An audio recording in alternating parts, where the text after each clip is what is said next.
Ladies and gentlemen, good day and welcome to the V2 Retail Ltd Q1 FY26 conference call hosted by Marathon Capital. As a reminder, all participant lines will be in the listen-only mode and there will be an opportunity for you to ask questions after the presentation concludes. Should you need assistance during this conference call, please signal an operator by pressing star and 0 on a touch-tone phone. Please note that this call is being recorded. Before we begin, a brief disclaimer. The presentation which V2 Retail Ltd has uploaded on the stock exchange and their website, including the discussions during this call, contains or may contain forward-looking statements concerning V2 Retail Ltd business prospectus and profitability, which are subject to several risks and uncertainties, and the actual result could materially differ from those in such forward-looking statements. With this, I now hand the conference over to Mr. Akash Agarwal, Director and CEO of V2 Retail. Thank you, and over to you, Mr. Akash. Good afternoon, everyone, and a very warm welcome to our Q1 FY26 earnings conference call. We trust you've had a chance to review our results. The earnings presentation and press release are available on the stock exchanges and our company's website. As we begin FY26, we do so with strong momentum and a clear sense of purpose. We are operating from a position of strength, backed by innovation, executional agility, and the deep trust we have built with millions of customers across the country. We are not just responding to the evolving landscape of Indian retail, we are setting the pace. Our strategy is clear and future-ready to lead the next wave of growth in India's value fashion market. Our sharp focus on customer centricity, powered by deep data insights, agile merchandising, and a tech-enabled supply chain, continues to deliver measurable impact. We are building a business that's not only scalable, but also resilient, responsive, and ahead of the curve. The sustained and accelerating customer traction we have witnessed in this quarter is a clear validation of our strategy. It reflects our unwavering commitment to delivering fresh, trend-led assortments, maintaining exceptional product quality, and offering unbeatable value. This powerful combination continues to drive strong, broad-based performance across our store network and further cements our position as a market leader in India's value fashion segment. FY26 is shaping up to be a landmark year for us, and we are entering it with confidence, clarity, and conviction. Let me start with some key updates. Revenue growth accelerated by 52% year-on-year to 632 crores. Net profit surged 51% year-on-year to 24.7 crores, marking a very strong earning momentum. The company opened 28 stores and closed 1 store during the first quarter, taking our total store count to 216 stores. The store addition momentum will continue as we have a very healthy pipeline of upcoming stores. Further, we've already added another 9 stores so far in this quarter, taking the total count of the stores to 225 stores. The same-store sales growth for the quarter stood at 5%, with strong double-digit growth in May and June, offset by a temporary dip in April due to the early Eid shift into the Q4 of FY25. On a normalized basis, the first quarter SSSG stood at 10%, reflecting sustained consumer demand and precision in assortment planning. There was a robust volume growth of 50% in the first quarter. The full price sales contributed 92% of our total sales. We are proud to report a consistent improvement in our ROE, which stood at 27.5% in the first quarter, up from 23% in FY25 and 10.7% in FY24. This sharp trajectory reflects the strength of our operating model and disciplined capital allocation. Now, consolidated performance highlights for Q1 FY26. As we track business performance on pre-Ind AS basis, it would be prudent to share the highlights basis pre-Ind AS numbers. Revenue from operations stood at 632.2 crores, registering a 52% growth on a YOY basis. Gross margin stood at 29.4% for the first quarter FY26 as compared to 28.8% in the corresponding quarter last year. The EBITDA stood at 52.5 crores as compared to 32.2 crores, registering a growth of 63% on a YOY basis.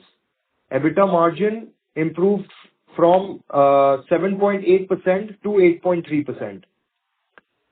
Profit after tax stood at a record 30.6 crores as compared to 18.9 crores in the corresponding quarter of last year, registering a growth of 62% on the YOY basis. With this, I now leave the floor open for questions.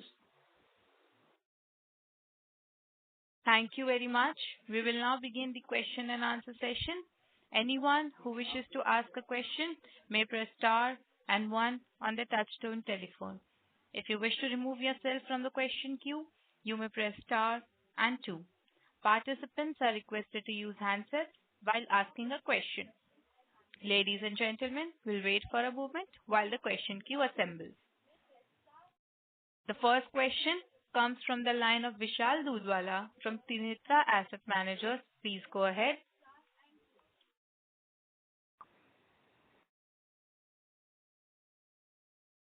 Hello. Hello. Am I audible? Yes, sir, you're audible. Please go ahead. First of all, congratulations on a good set of numbers. So I have a couple of questions. First, like in Q1 26, you delivered 52% YOY revenue jump, and so ASP rise 17%, but PSF fell 9%. Like, how are you calibrating your channel mix, like digital versus brick and mortar, and what specific productivity initiatives are you looking for it, like to offset the footfall dilution from rapid store expansion? So first of all our sales is brick and mortar. We don't have any online sales. And the PSF dipped a bit because we opened a lot of new stores, and the new stores typically do about 25% less in per square feet sale than the older stores. If you look at only the old stores in quarter one, it was around 1100 rupees per square feet PSF. And can you guide, like looking out for FY28, what revenue share are you targeting? Revenue share from what? Like a brick and mortar and your new store expansion for forward looking. So we look at a 50% revenue growth going forward, and in that we look at a 8 to 10% SSSG. So that's from the old stores, and 40% revenue growth from the newer stores. Okay, that's it from my end. Thank you. The next question comes from the line of Abhishek from AB Capital. Please go ahead. Hello, am I audible? Yes, sir, you're You're audible. audible. Congratulations on great set of numbers. Every quarter you're following what you had guided for. So the news came out that you are doing QIP. So you had told, I think in one of the interviews, that you will open 100 stores, and for that you don't need any external capital. So now that you are doing QIP, can we be greedy and expect more openings beyond 100? Yeah, that's a very valid question. So we have got a enabling resolution approved, and we are planning to raise money. It's not out of necessity or weakness. We're doing it from a position of strength. Our business has delivered one of the best quarters in recent history. And I think it's a proactive move because we want to accelerate our momentum and also future-proof our growth. So the value fashion market in India is poised to grow for the next decade.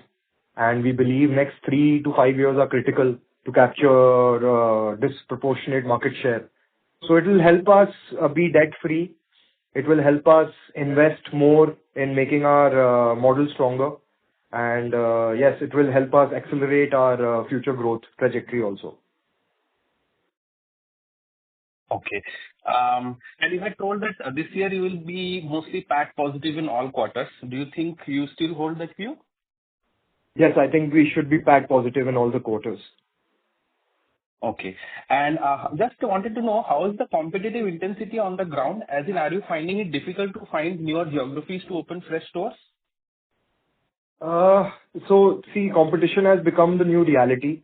We look at it as an external factor that is out of our control. Of course, a lot of retailers are opening a lot of stores, but being a tier 2, tier 3 being our main target market, there is still a lot of availability of locations.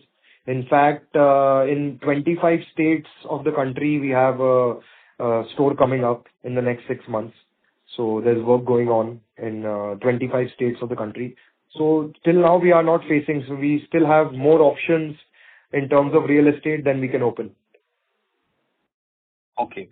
And our SSG has come down a bit due to large base. Do you think it will come down further, or it will stabilize at 10% going forward? I think it should stabilize at 8 to 10%. That is our target, even with a higher base. Okay. Is there any headwind that you are facing, any concern at all that you would like to face, that you would like to flag?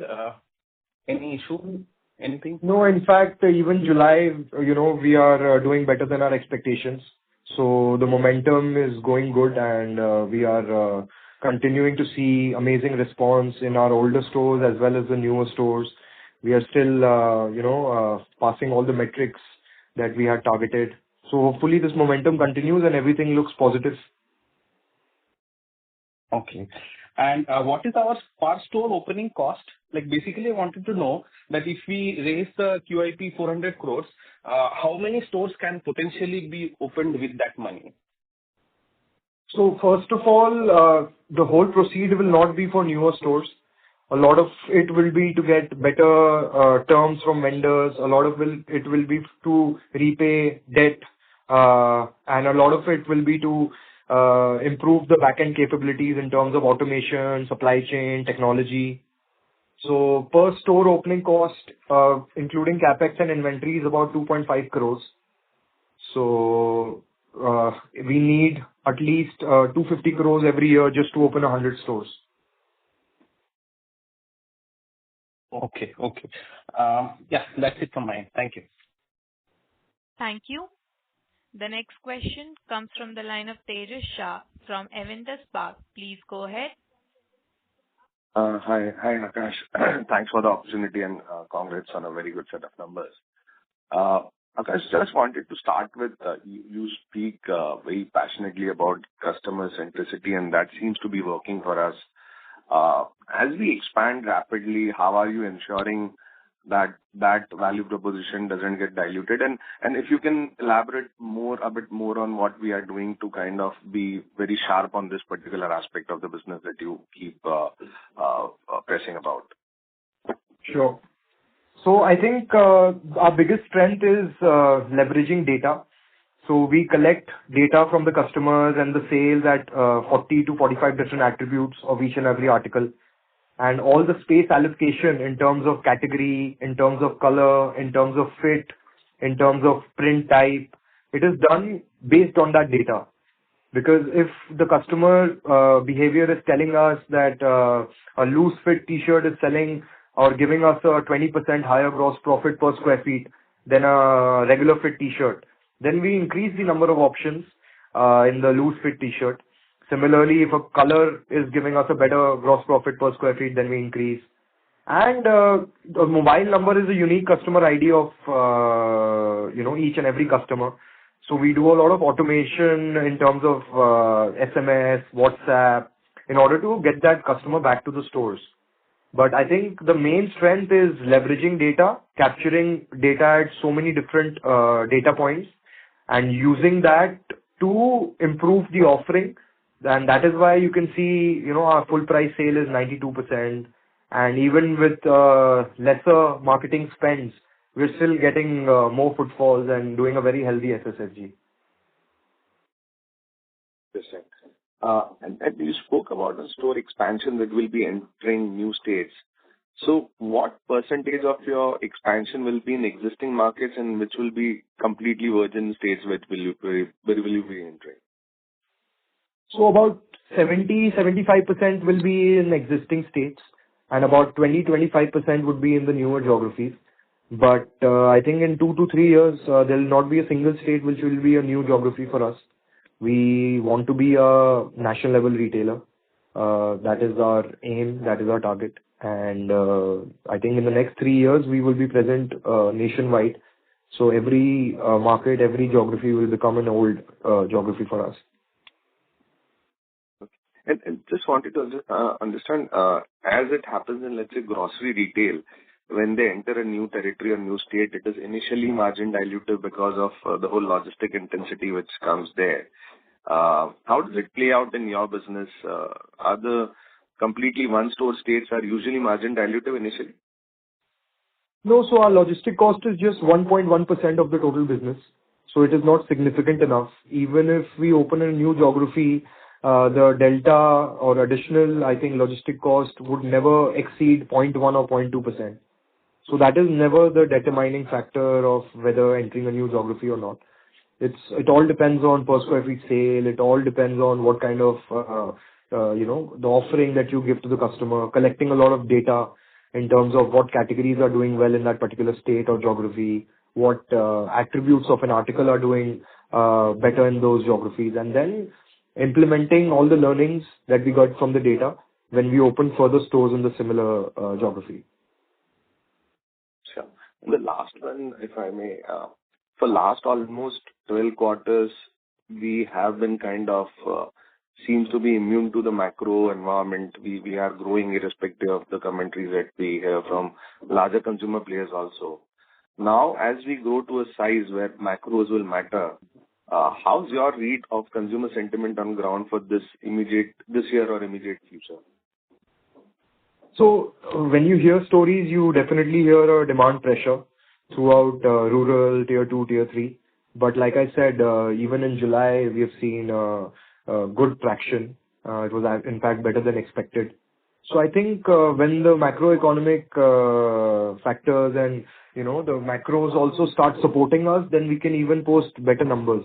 But till now, we have seen that our product strength, our pricing strength, our variety strength, and the complete back-end supply chain, the availability of products. So all those strengths are working well for us.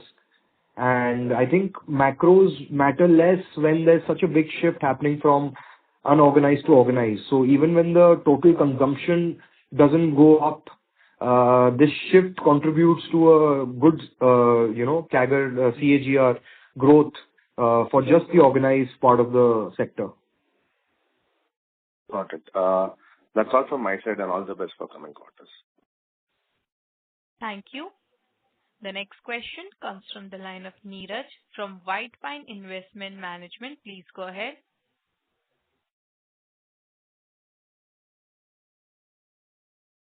Hello. Yes, sorry, I was on mute. Sorry. Thanks for the opportunity. How many stores are you under discussion for opening them right now? I think 76, there is still work going on. And if you talk about shortlisted properties, then there are more than 150 properties that are shortlisted. Okay. And that 76 is included in 150? No, 76 does not include that 150. Okay. So and how much timeline generally it takes from shortlisting to opening? So there are different types. So one is BTS, one is semi-BTS, one is, where the raw building is ready. So typically you can say 3 to 6 months. Okay. So what is the new target for you to open the stores in FY26 and maybe FY27, if you can give thoughts on that? So this year, initially the target was 100 stores. I think we are on track. We should be opening about 100 to 120. And again, the next year's target will completely depend on this year's performance. If we have another blowout year like the last 2 years, then next year we will increase the target to 130 to 150 stores. Okay. So what it means is that all these shortlisted don't go towards opening. Only some percentage of them go towards the final opening. Is the right way to look at it? Yes. Okay. So, but aren't you then upgrading your number of store addition after a proposal to raise the money?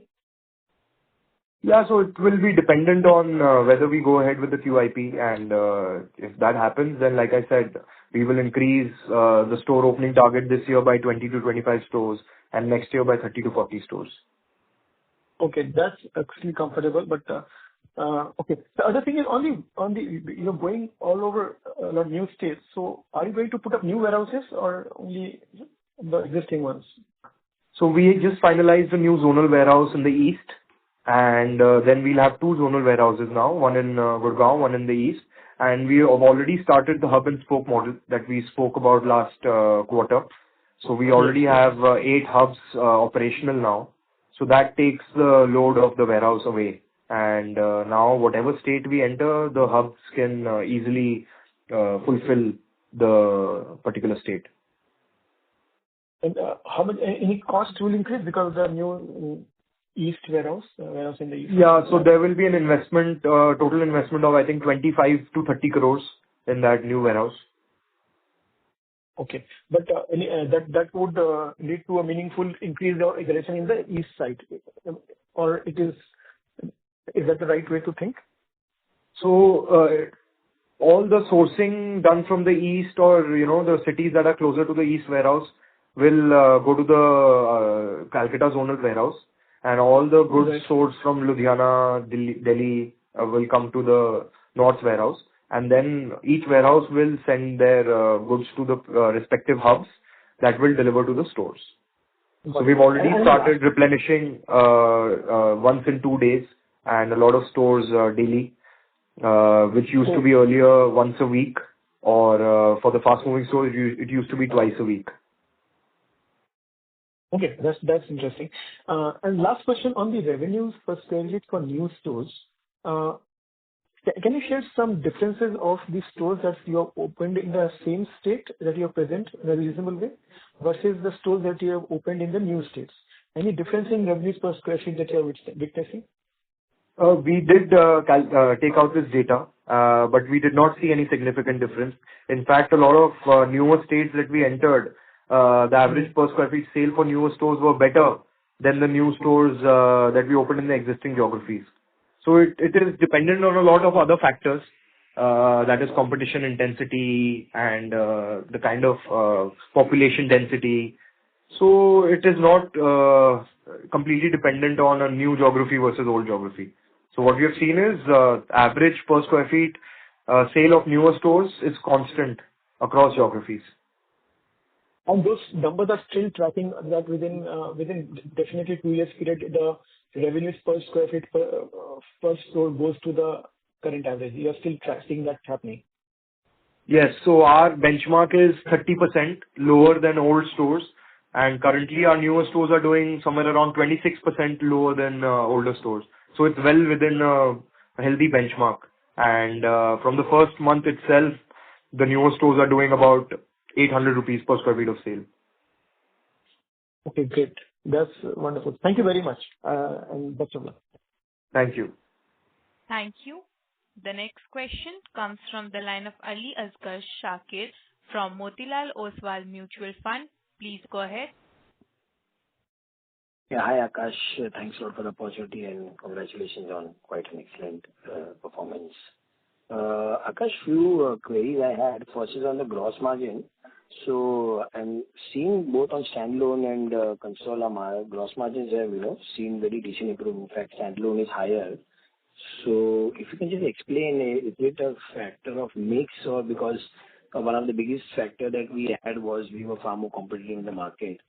So have we taken any price increase, and does that gap versus competition come down? And also if you can explain the gap of gross margin between standalone and console.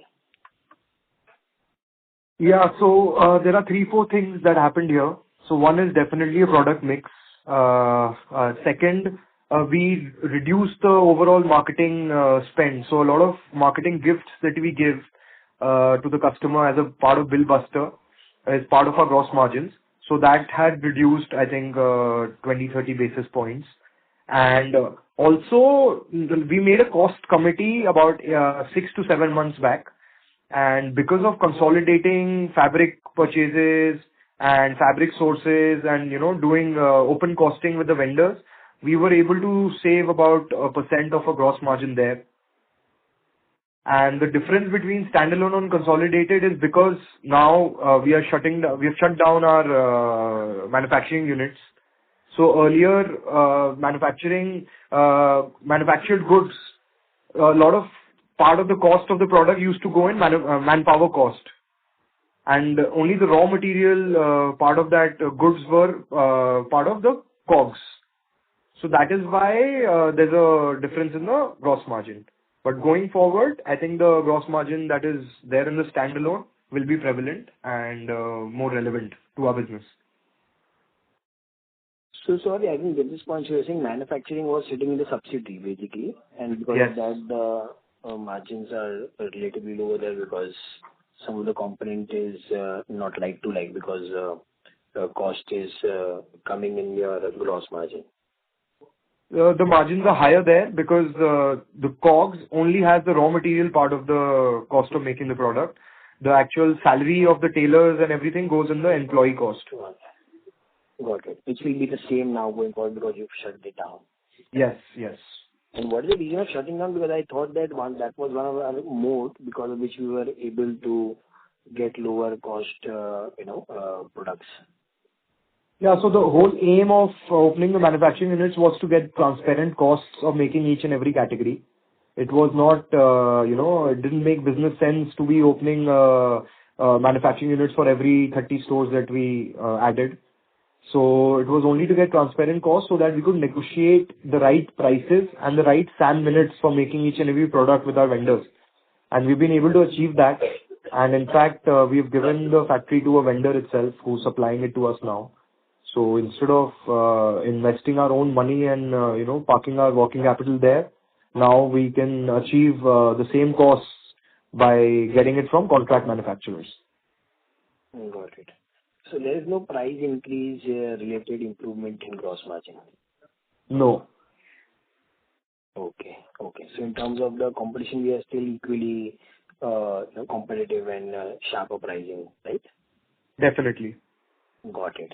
Second question I had on the SSG. So now, of course, in the past your SSG were way higher because obviously base was also low. Now we are indicating 10% SSG.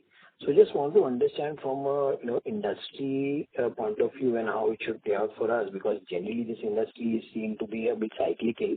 You see 2-3 years or maybe 4 years of very good strong SSG, and then probably because of either market factors or the consumer weakness in terms of purchase, we see this SSG going back to flattish territory for few years and then again rebounding.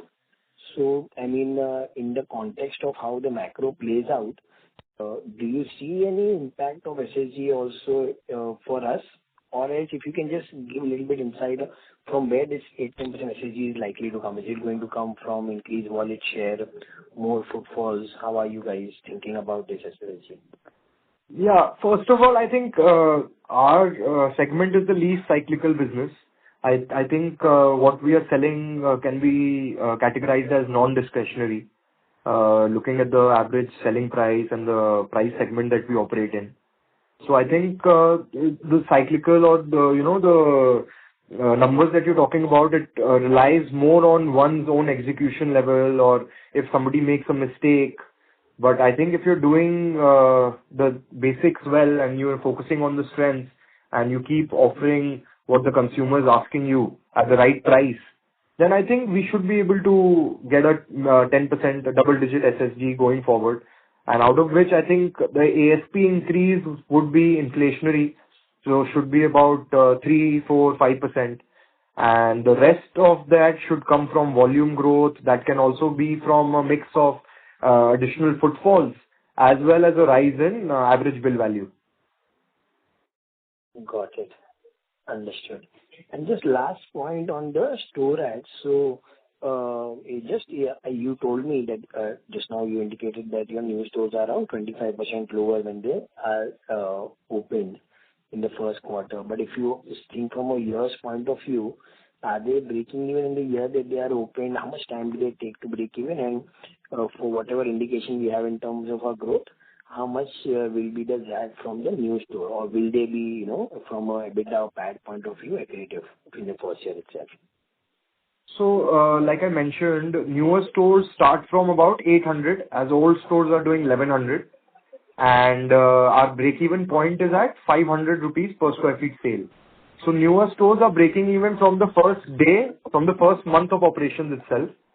It's just that that per square feet sale is 25% lower. So their EBITDA would be, pre-Ind AS EBITDA would be 6 to 7%, and the older stores would be somewhere around 10%. Got it. So they will be likely, profit accretive from the first year itself. Yes. Got it. And just last thing is on your EBITDA margin. Now, this quarter also we improved our EBITDA margin. Now, I think we are hovering close to around 8% level.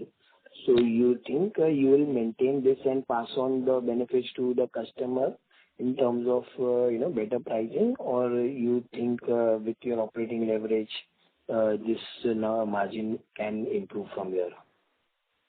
No, with our operating leverage, I think there is scope for the EBITDA margin to improve. So there are 3 levers for that to happen. So one is the head office and the warehouse cost will be distributed over a larger area. The second is moving the per square feet sale even higher with that 10% SSSG. And the third is better full price sale and a better product mix. But like I said, our gross margin target is the same. It is around 28-29%, which is already passing on most of the benefit to the consumer. So these levers can be used for the expansion of EBITDA margin. Got it. So what is it that we should achieve in 26-27 EBITDA margin?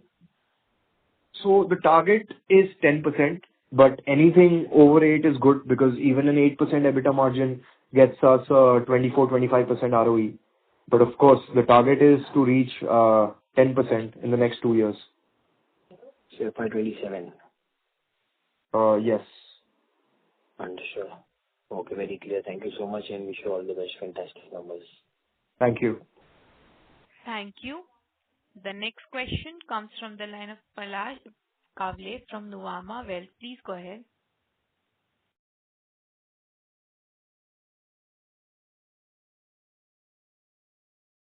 Hello, sir. As there is no response, we'll proceed with the next participant. The next question comes from the line of Varun Singh from AAA PMS. Please go ahead. Am I audible? Yes, sir. Yes, sir, you're audible. Yeah, thank you. My first question is on store addition guidance. I think you mentioned 120 store. Did I hear it clearly that this 120 store is net store addition for FY 26? Yes. Okay, so I think in front of maybe 72 stores that we added in 25, around 120 stores, 100 or 120 stores we can add in FY 26. That understanding is correct, no? Yes. Super, sir. And my second question is on the objective of the fundraiser. I'm sorry, I actually joined the call 15 minutes later.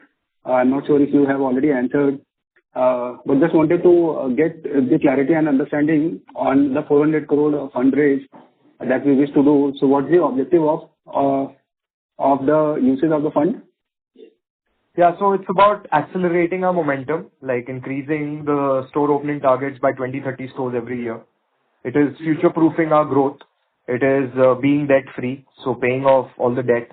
It is working our managing our working capital better in terms of being the best paymasters in the industry, so that we can even get better cost from our vendors. It is investing in infrastructure and technology. So it is a mix of all these things that the funds will be used for. Okay, sure. But like as on today, in our balance sheet, we have hardly 100 crore of short-term borrowing and 20 crore of long-term borrowing, 120 crore. So, I mean, is that because any which ways, or you are saying that we don't want to exist with short-term borrowing in future? Can you repeat that question? I lost you for a second. No, I'm saying that in your balance sheet, we have 120 crore of debt as on today, or maybe as on FY 25, wherein the bulk of it is short-term borrowing. So, like when you say object is to repay the debt, you are saying that we will be free from all long-term, short-term borrowing, and in future we don't want recourse to banking facilities. Yes, that's what I meant. So if we raise capital, then we will repay all the debt because, it doesn't make sense to have that debt if you're raising money through QIP. Okay. So after repaying debt, what is the second major cost that we wish to invest? Is it store opening? And what would be third if it's store then? Yeah. So first will be repaying debt. Second will be, additional, if you open 25, 30 stores also, in 2 years, there'll be 60 additional stores. So for that 60 stores, we'll need about 150 crores. And the rest will be for, paying off our vendors, better payment terms for vendors so that we get a better pricing, more sharp pricing, so that it increases our competitive advantage. And the rest would be for newer, warehouse investment, technology investment, infrastructure investment. Okay. Understood. And just one last question. You spoke about the value chain or the warehousing part wherein we will significantly improve our supply chain, which enables us to maybe do twice, 2 days drop in a week. So in this regard, just wanted to understand that will there be a meaningful, I understand 1% is your logistics cost, but still the cost of servicing stores, from that point of view, will there be a meaningful reduction on that front? And I mean, my understanding is it is margin accretive. If you can educate us a little bit on this investment and the benefits. Yeah. So see, increasing the frequency of dispatches or fulfillment to the store, of course, it won't reduce the transportation cost. But what it does is we have to hold lesser inventory at the stores. So it improves a lot of store operations and it improves a lot of inventory management at the store. So those benefits would be seen in the subsequent quarters. So that should lead to even a better, higher per square feet sale. That should lead to lower inventory at the store level. So those are the benefits of this. And of course, it makes the store operations a lot easier because instead of processing 7 days worth of inventory together in a day, now the store team has to do that for only 2 days sale inventory. Understood. Understood. Sure. Thank you very much, Akash, and wish you all the best. Thank you. Thank you. The next question comes from the line of Rohan from JM Financial. Please go ahead. Hi. So this is Gaurav from JM Financial. My question, is with regards to just a clarification on the volume and the value growth. So when I see the volume growth is around 50% for Q1, and the ASP increase comes around, from 260 to 300, so is around 20% odd. So not 20, they are 15, 16%.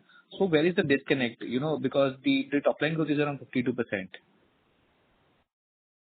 I think that's because of the change in product mix, because we have reduced a lot of general merchandise goods whose ASP was really low, like 30, 40 rupees, and apparel contribution has gone up.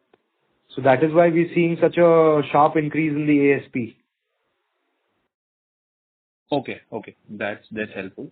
I guess my next question, is given that, you are increasing the overall scheme of operations with practically 150 stores being added in this year, or rather 125 stores being added in FY26 and another 150 odd the next year. So how are you building the team strength? What all additions has been done at the overall team basis? You did mention on the warehouse capabilities, but what all capabilities other than this would be required, to reach to the next level of your revenue targets and store targets? Yeah. So see, there are 3 pillars to this. So one was, of course, the supply chain. So we've taken care of that. We finalized the warehouses. In terms of technology, we have invested in Centrix PLM and Centrix planning. So that's also a pretty significant investment that will take care of the process, planning, replenishment, and assortment planning part of it. And in terms of team, so we have been on a hiring phase for the last 2 years because we knew the kind of growth we wanted and we wanted to build a strong foundation. So we have hired, I think, a key manager person in a lot of new departments. And our business development team used to be 4 members, now it is 16 members.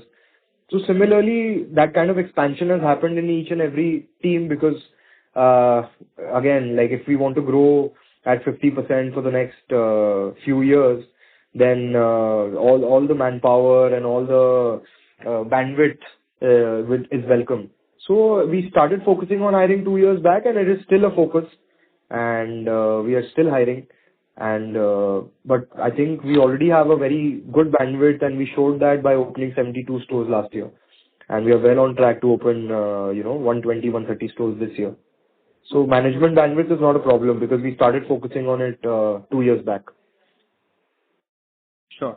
And the leading question to this is, given that now we are seeing many value retailers getting aggressive on store expansion.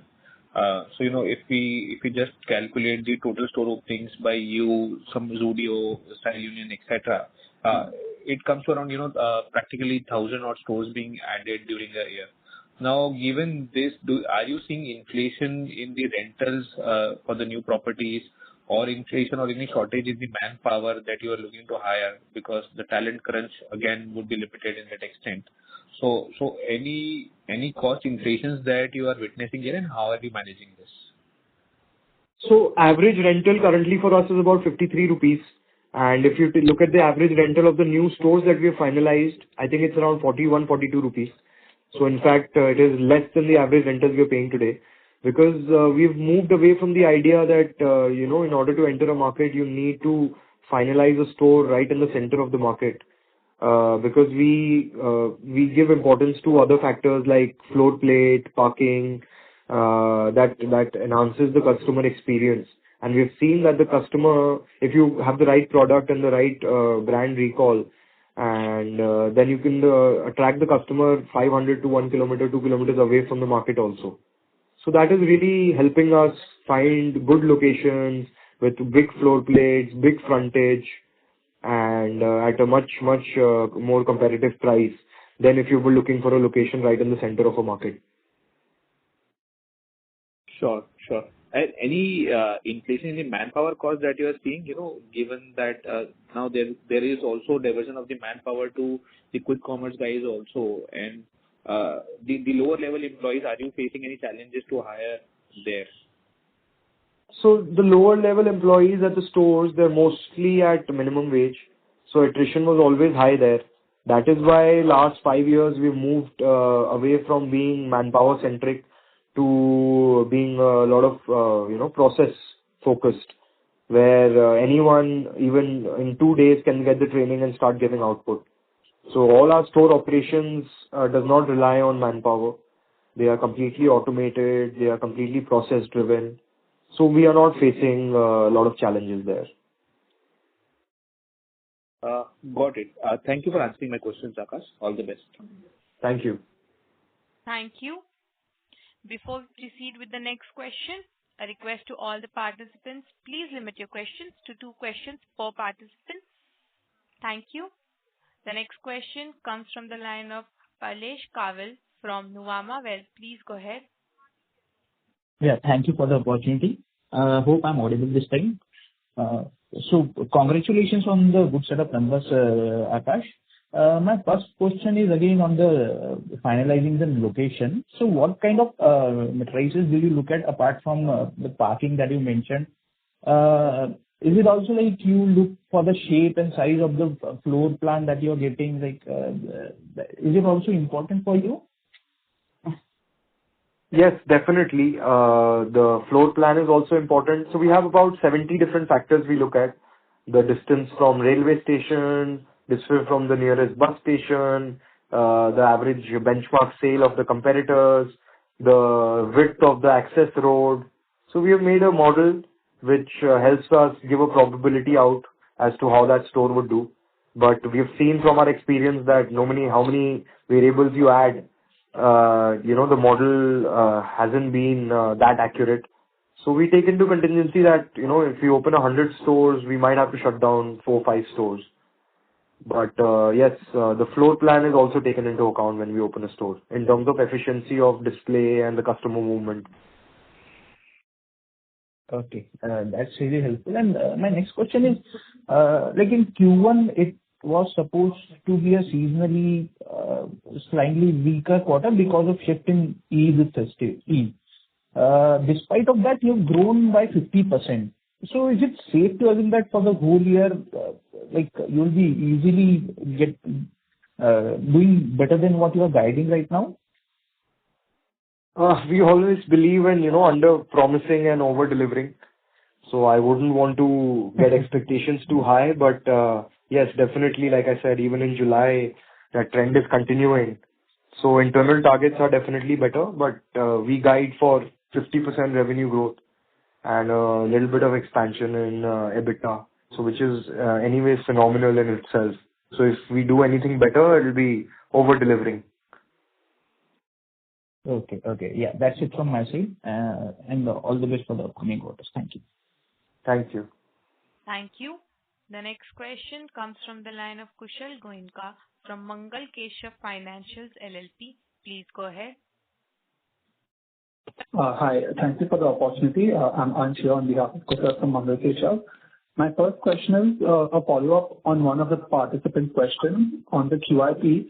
So 400 crores is more than the total current equity base that we have. So just wanted to know the rationale that isn't this a huge dilution and which would also harm the return ratios for the foreseeable future? Because currently we are doing around 25% ROE, if I'm not mistaken. I'm repeating this, sir, but as you mentioned in the last call, also that you would not need any equity or borrowing. So what changed in one quarter, and when will the QIP happen? No, so we've always been clear that if we feel that the good performance continues and we want to accelerate our growth, then we won't look at additional debt and we would look at, QIP or equity dilution. And right now also it's just approval of, enabling the QIP process. But we've always been very disciplined in our capital allocation. Our return metrics speak for themselves. And I think if we do a QIP, it will always be in line with creating long-term value for all our shareholders. And I've already mentioned the needs and if we raise funds where it will be used. So I think it's about, if you're doing well, it's about the next 3-4 years is a good time to get a good market share in this Indian value fashion market. Okay. And so since you're planning to become a full-fledged pan-India player, so are we planning to hire more senior management like a CEO, regional heads? Yeah, so we are hiring across departments and we are looking for senior manager people also.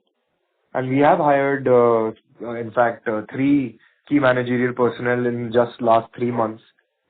So with the kind of growth trajectory we are on, we would need all the bandwidth and we are well prepared and we are looking for good people who can contribute to our business. Okay, great. Thank you so much, sir. That's all. Thank you. Thanks. Thank you. The next question comes from the line of Vishnu Lakhani from Bastion Research. Please go ahead. Hello. Yes, sir, you're Hello. on. Please go ahead. Congratulations for this type of result.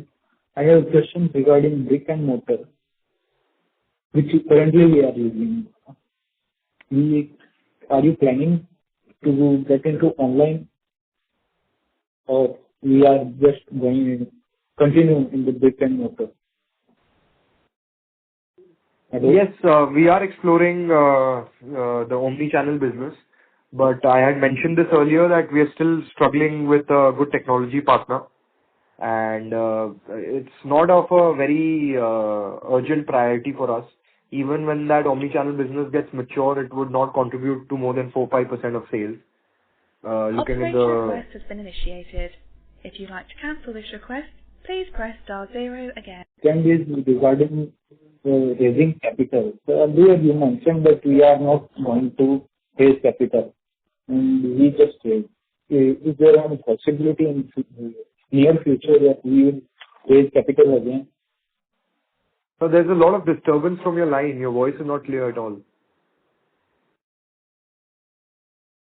Hello? Sir, may I request to use handset?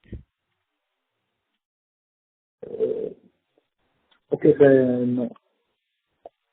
My questions are already answered. Thank you. All right. Hello? Thank you. The next question comes from the line of Varat Patel from New Women Capital. Please go ahead.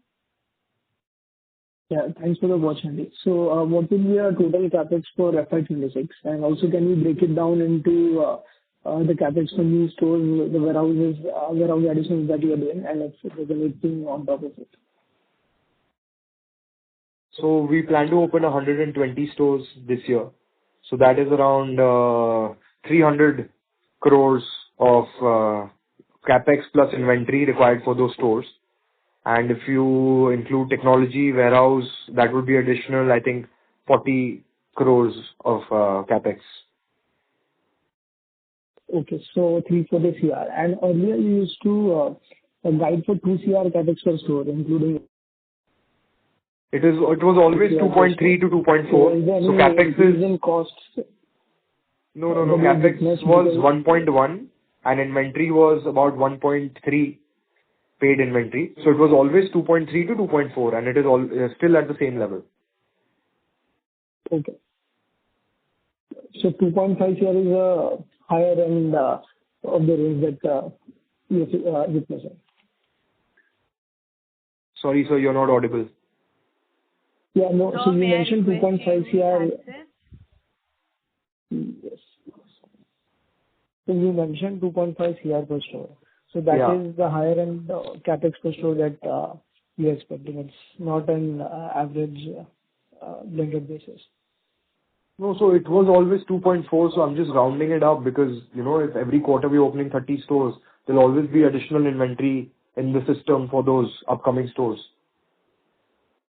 Okay, so you're not witnessing any increase in capital costs No. store additions? No. Okay. Got it. Thank you. Sure. Thank you. The next question comes from the line of Devanshu Bansal from MK Global. Please go ahead. Yes, hi. Thanks for the opportunity. Akash, you mentioned increasing the frequency of drops at the stores, right? So I wanted to check because we did some visits to your stores. They suggested that you also have a local warehouse, which is quite differentiated versus the other value retailers that operate in the specific areas. So how do you see that? Because obviously with local warehouse, we could have sort of stocked inventory at stores and gradually sort of bring them on the main floor. So do you plan to sort of move away from that local warehouse model by sort of increasing the frequency of drops at your stores? Just wanted some thoughts around that. Yeah, so currently the store warehouse takes anywhere between 7 to 8% of the floor area. And now that we're doing hub and spoke and the frequency has increased, we are reducing the warehouse area to just 2 to 3%. So that gives more space for the customer, more space to display more options, and less store operations in terms of put away and picking. Understood. And currently, you mentioned that your inventory at store is 1.1 crore, and obviously with higher frequency of drops, you would be requiring lower inventory at stores. So, as in, what is your targeted inventory per store, maybe going ahead down 1 to 2 years down the lane when you sort of perfect this model? So, what is the target of inventory reduction at stores? So currently we keep about 10 to 12 days of sales cover at the store. We plan to bring it down to just 3 to 4 days. Okay. Except the display stock. So there's a display stock and then there's a 10 to 12 day sales cover at the store. So we plan to bring that down to just 3 to 4 days. Understood. And what would any idea as in what would be the segregation between display and cover, as in broadly between 1.1 crore? Display is always constant, no matter the per square feet sale of the store. Yeah. And the sale is dynamic. So display is about, you can say 40 to 45 days and rest is sale. Understood. And sir, lastly, also wanted some clarity on in-house versus outsourced manufacturing that we will be pursuing. So currently, what was the component of in-house sourcing for us through our own manufacturing facility? It was about 5%. Oh, okay. Only 5%. Okay. Okay. And from a new store expansion perspective, Sir, sorry to what are the... interrupt. May I request you to no join issue. the queue again? Thank you. Sure. Yeah. The next question comes from the line of Ankush Agrawal from Surge Capital. Please go ahead. Yeah. Hi, Akash. Thank you for taking my question. So just one thing, Akash. So in the last 1.5 years, we have clearly accelerated the store additions. This quarter, the store growth is almost 70%, and now with the fundraise also, we are looking to accelerate more. Even though it is good because you're seeing positive signs, but the other aspect is also that uncontrolled store expansion is basically the primary reason why a lot of retail outlets eventually fail. We also had a past bad experience as well. Obviously, the balance sheet is different. But like back in 2017 also, we added, say, 70% stores, 70% more stores in just 1 year, and then next few quarters were not good because the SSG was not good. So how do you see that, say, kind of a risk going ahead now, given that we are continuing to add stores at a very rapid pace? Yeah. So first of all, whenever we talk about store opening numbers, we've always mentioned that we don't want to blindly chase growth by compromising on any of the metrics. That is, per square feet EBITDA, per square feet gross margin. So whatever expansion happens, it happens in phases. So the next phase of expansion is always dependent on the execution of the previous phase. So the day we feel, the newer stores are not within the benchmark of 30% of old stores, the old stores SSSG is going down, or, any of the metrics we see that it's not up to the mark, then we would just, postpone and cancel the expansion, the next expansion phase. And second, we've never been in this position where, we have the leadership position in terms of per square feet sale, in terms of profitability, and wherever we have a store, we are at least 30 to 40% higher in terms of throughput and sales than our competitors. So I think we've never been in this position of strength where, we felt that we were strong enough that now we can grow at this speed. And second, and third, if you look at the last 4-5 years, that was a period of consolidation. So if you look at the growth over 5 years, then it would not look that much. So those 4 years were about strengthening the model, increasing the per square feet sale from 650 odd to more than 1100 for the old cohort of stores. So there has been a fundamental change in the business which gives us this confidence. And like I said, it's only after, we have built a foundation now in terms of management bandwidth, in terms of technology, in terms of getting the product right, getting the supply chain right. So there is very little manual intervention in a lot of processes of the business. So that overall gives us the confidence that, we can do this. And last year also, the 72 stores that we opened, the response has been phenomenal, and, the kind of customer feedback that we are getting. And so this, I think, altogether gives us the confidence that we should be accelerating growth. Right. So just one thing. So in your understanding, if you are getting, say, 8-10% SSG, then you're comfortable opening, say, 50-60% store addition. That, in your understanding, that is not a risk, right?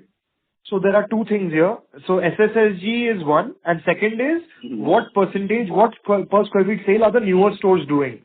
So that has to be within 30% of old stores. So even with a 10% SSSG, if newer stores are doing maybe 40-50% less than old stores, then we would have to rethink the strategy.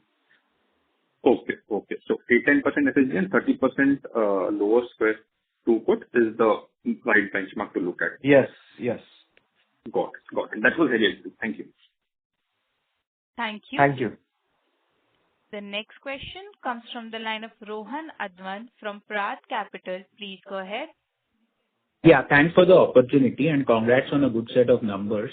Sir, my first question is that your ability to improve your pre-Ind AS EBITDA margins from the 8% to 10% for the next couple of years, in spite of such a significant ramp up in store addition, is that dependent on a certain SSG number at this 8-10%? You feel confident there are enough levers to deliver that, or would you need a higher SSG to expand margins from here on?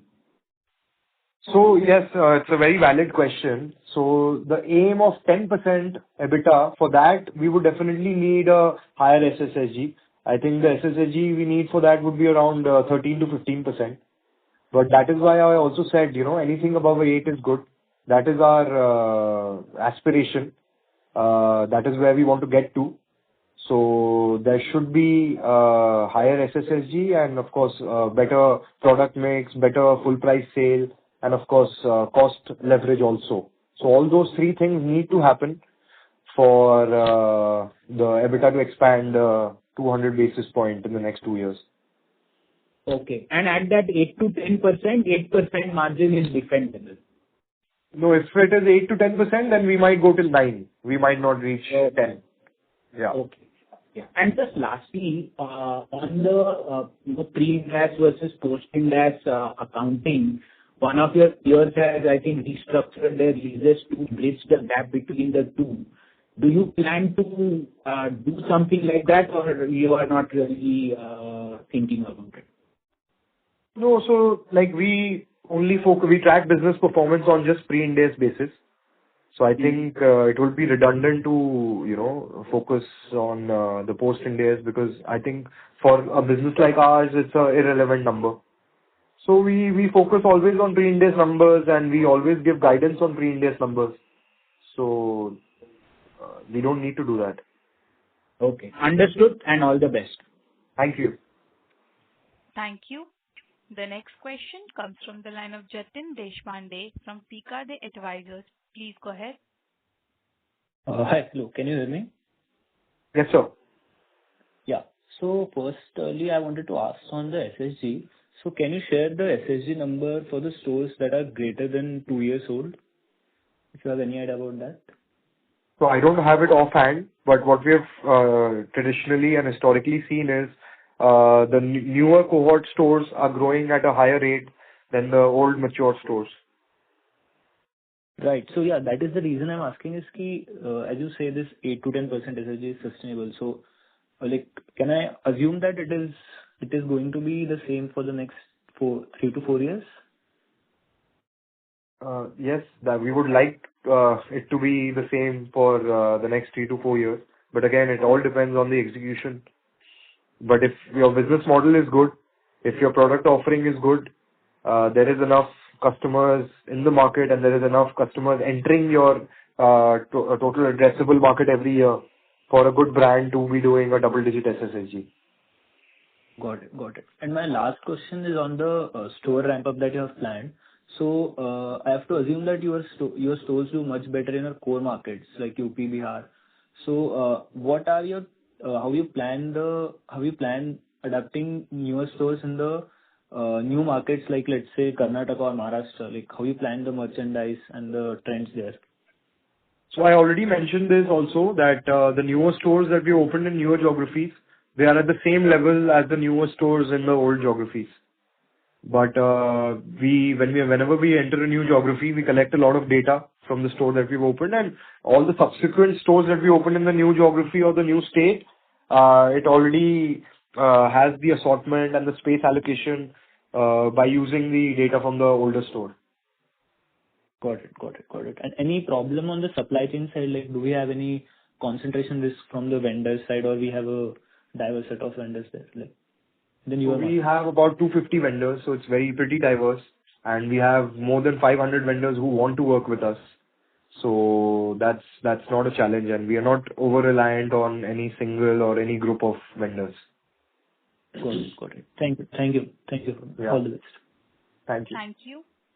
The next question comes from the line of Karthik from LFC Securities. Please go ahead.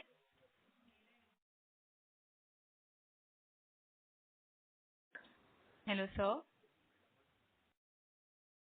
As there is no response from the participant, we'll proceed with the next participant. The next question comes from the line of Rajesh Vora. Rajesh Vora from Jamie Ventures, please go ahead. Good afternoon, Akash. Congrats on pretty good set of numbers. Your aspiration has been to reach 1,500 rupees revenue per square feet per month.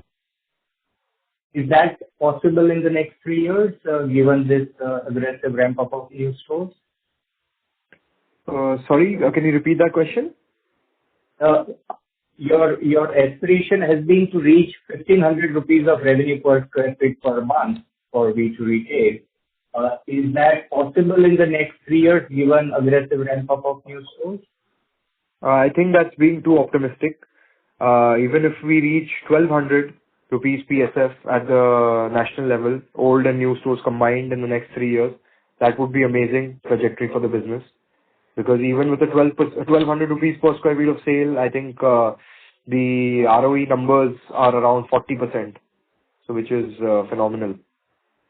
So that would be our first target before we talk about any number higher than that. Good. Okay, that's useful. And at that level of 1,200 rupees per square feet per month, pre-Ind AS EBITDA margin should be what, 8-9%? Higher? No, at 1,200 it should be around 11%. 11%. Okay. And that you think is feasible in the next 3 years? If we continue doing the good work and if we are on this trajectory and we continue the momentum, then yes, that is the target. Interesting. That's useful. With CEO leaving recently, are you assuming that role, or are you looking for you gentlemen? How are you thinking about that? So I have assumed that role currently, but we are on the lookout for a lot of positions also, because with the growth trajectory we need more people. So, but right now I'm handling it, and I've assumed the role, and yeah. Okay. And last thing, what is the typical incentive structure for store staff who are doing great job and helping the company grow pretty well consistently over the last few quarters, and we have already reached 92% of MRP. So what's the typical structure, and given the aggressive growth we are planning, how can you maintain your best-in-class rigorous processes and SOPs with this kind of growth? So yes, a lot of our key personnel at the store and head office, they've all been given retention bonuses. And in terms of variable salary, so each one of them have monthly, quarterly and annual targets. So, they have different slabs. They can earn as much as 50% of their salary if they achieve certain targets. So last 2 years, because we've performed so well, I think average everyone has been getting about 15-20% variable, percentage of their salary. And that seems to be working well for us and motivating our employees. Interesting. And does that mean that we are amongst the best paymaster on a total basis compared to our competitors where these folks can work or have been working before? Yes, definitely, because we've been able to achieve our targets. So of course, with the incentives, we would definitely be paying them more than what their counterparts are earning at competitions or competitors. But we don't have the exact benchmarking. But looking at a lot of store managers and assistant store managers, the attrition has been lesser since we have announced this scheme. So it seems to be working well. Great. Thank you so much, Akash, and all the very best for all the targets. Thank you. Thank you. The next question comes from the line of Naitik from NV Alpha Fund. Please go ahead.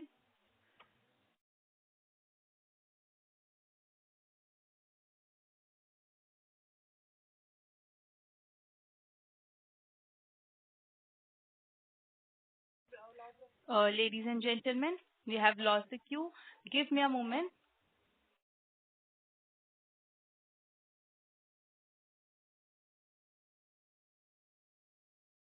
The next question comes from the line of Akash from AJ Wealth. Please go ahead.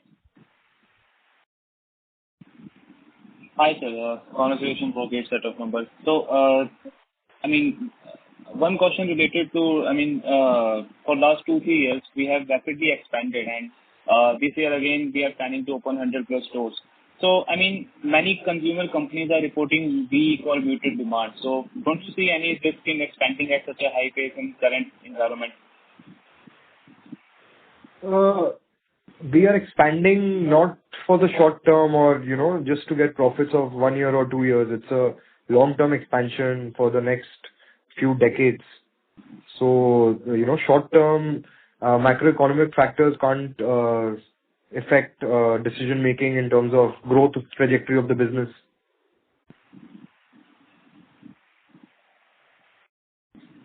Okay.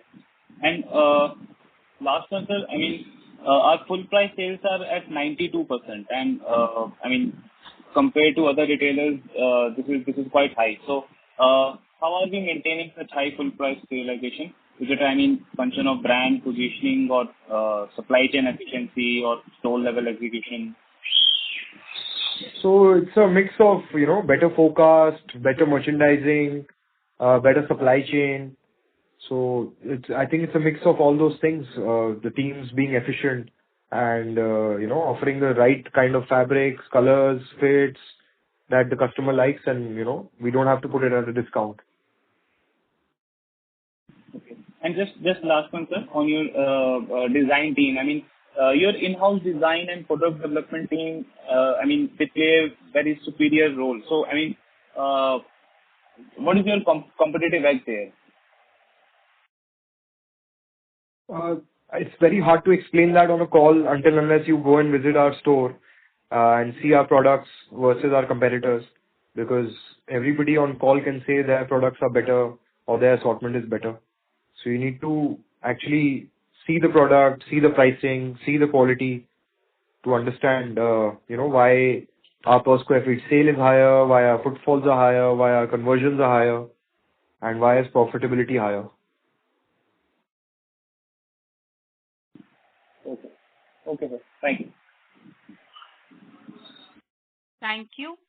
Ladies and gentlemen, we'll take this as our last question for today. I would now like to hand the conference over to Mr. Akash Agarwal for closing comments. Thank you all for joining us on today's call.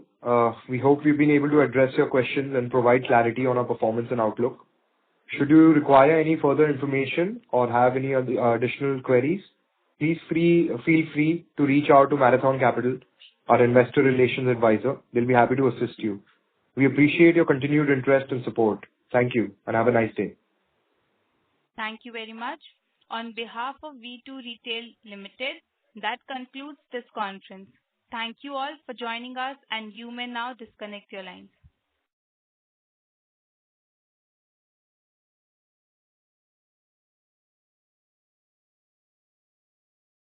If you found this video helpful, please like, share and subscribe for latest upcoming videos.